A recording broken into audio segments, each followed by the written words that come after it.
लगातार आरोप लगा रही है कि बीजेपी उनके विधायकों को तोड़ना चाह रही है, जिस पर अब बीजेपी ने भी जवाब दे दिया है। बीजेपी के प्रदेश प्रवक्ता प्रतुल शाहदेव ने कहा है कि फ्लोर टेस्ट का नतीजा चाहे जो भी जीते, झारखंड हार गया है। यानी जो आरोप प्रत्यारोप है वो दोनों ही पक्षों से एक तरफ देखने को मिल रहा है। कांग्रेस लगातार आरोप लगा रही है कि बीजेपी अपना ऑपरेशन लोटस चला रही है, तो इसी का जवाब बीजेपी की तरफ से दिया गया है कि फ्लोर टेस्ट में चाहे जो कोई भी जीते, लेकिन झारखंड हार गया है। चंपई सरकार में विधायक भी सुरक्षित नहीं है और इस मौजूदा सरकार को अपने ही विधायकों पर भरोसा नहीं है। फ्लोर टेस्ट का जो भी परिणाम आएगा, लेकिन एक चीज तो स्पष्ट है कि झारखंड हार गया। पिछले एक हफ्ते में जो कुछ भी हुआ झारखंड में, थोड़ा सवाल तो इन्होंने अपनी चंपई सोरेन सरकार पर ही खड़ा कर दिया विधायकों ने, हैदराबाद जाकर। यानी उनकी स्टेट मशीनरी पर, उनके स्टेट पुलिस पर, उनके मुख्यमंत्री पर, उनकी शासन प्रणाली पर उन्हें विश्वास नहीं था। वो झारखंड में महफूज नहीं महसूस कर रहे थे, तभी वो हैदराबाद चल दिए। यानी जब विधायक झारखंड में सेफ फील नहीं करते चंपई सरकार में, तो आम लोगों का क्या कहना। तो मुझे लगता है कि पूरे तरीके से इनका हैदराबाद जाना एक तरीके से पॉलिटिकल टूरिज्म था। ये घूम कर आ गए हैदराबाद अपने ही सरकार के शासन प्रणाली पर अविश्वास व्यक्त करके। काम करते हैं और हम लोग सभी जो एनडीए के विधायक यहाँ पर उपस्थित हुए हैं। मीटिंग है, अभी व्हिप भी कल जारी हुआ है और निश्चित तौर पर आने वाले समय में हम लोग राज्य की हित में, देश की हित में किस प्रकार से हम लोग प्रयास करें, काम करें, इसको लेकर चिंतित है और निश्चित तौर पर जो संवैधानिक प्रक्रिया होगा उस पर हम लोग पालन करेंगे। अच्छा, लेकिन एनडीए की जो बैठक हो रही है उसमें फ्लोर टेस्ट को लेकर क्या रणनीति है? सेंधमारी की रणनीति है क्या? बहुत देखिए जेएमएम का डरना लाजमी है, क्योंकि वो लोग बिकने के लिए तैयार है। कोई खरीदेगा इसकी कोई गारंटी नहीं, लेकिन वो बिकने के लिए तैयार है। इसलिए क्योंकि वो अपने गिरबान में जब देखेंगे तो कई उनका इतिहास भयावह रहा है।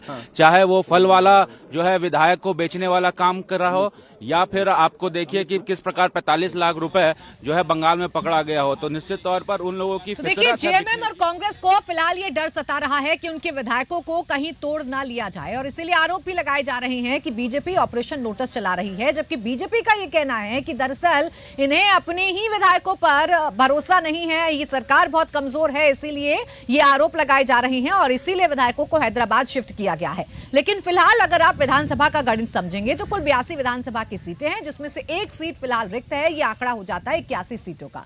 बहुमत के लिए चाहिए 41 विधायक और फिलहाल मौजूदा सरकार के पास 48 विधायक हैं। 29 विधायक जो हैं वो जेएमएम के हैं, 16 विधायक कांग्रेस के हैं, एक आरजेडी का है। टोटल जो आंकड़ा है वो मिलकर हो जाता है 48 का। 41 बहुमत का आंकड़ा है। जबकि आप एनडीए की अगर आप बात करेंगे तो 25 कुल विधायक भारतीय जनता पार्टी के पास है। आजसू के विधायक हैं, निर्दलीय विधायकों का समर्थन प्राप्त है और इसी के साथ ये एनडीए का जो आंकड़ा है वो 32 हो जाता है। इसीलिए कंफर्टेबल सिचुएशन में मौजूदा सरकार है और इसीलिए सवाल पूछा जा रहा है कि जब आपके पास 48 विधायक हैं, बहुमत के आंकड़े से 7 विधायक अगर आपके पास ज्यादा हैं, तो फिर आखिर ये डर आपको क्यों सता रहा है? अब जेएमएम सांसद बहुआ मांझी क्या कह रही हैं, आइए आपको सुनवाते हैं। सब अच्छा होगा और बहुत अच्छा होगा। सारे लोग एकजुट हैं और बहुत सब लोग मिलजुल के एकजुटता के दिखा रहे हैं। चलो चलो जल्दी चलो। दीदी, क्या लग रहा है कि आप लोग का जो एकदम थी वो एकदम ठीक हो जाएगी? बिल्कुल, सरकार कार्यकाल भी पूरा करेगी और 2024 में भी जीत कर आएगी।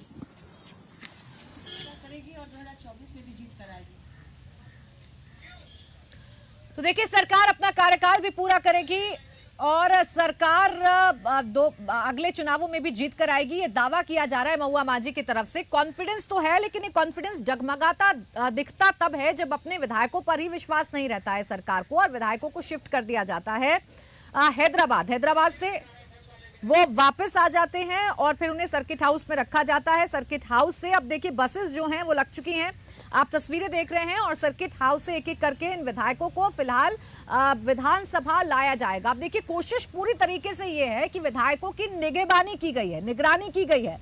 विधायक जैसे ही चंपई सोरेन शपथ लेते हैं वैसे ही विधायकों को हैदराबाद शिफ्ट कर दिया जाता है। हैदराबाद से कल ये विधायक रांची पहुंचते हैं, इन्हें सर्किट हाउस में रखा जाता है और सर्किट हाउस में इनसे चंपई सोरेन मुलाकात करते हैं और जिन नाराज विधायकों की खबर सामने आ रही थी उन्हें मनाने के लिए शिबू सोरेन कमान संभालते हैं और उनसे शिबू सोरेन मुलाकात करते हैं।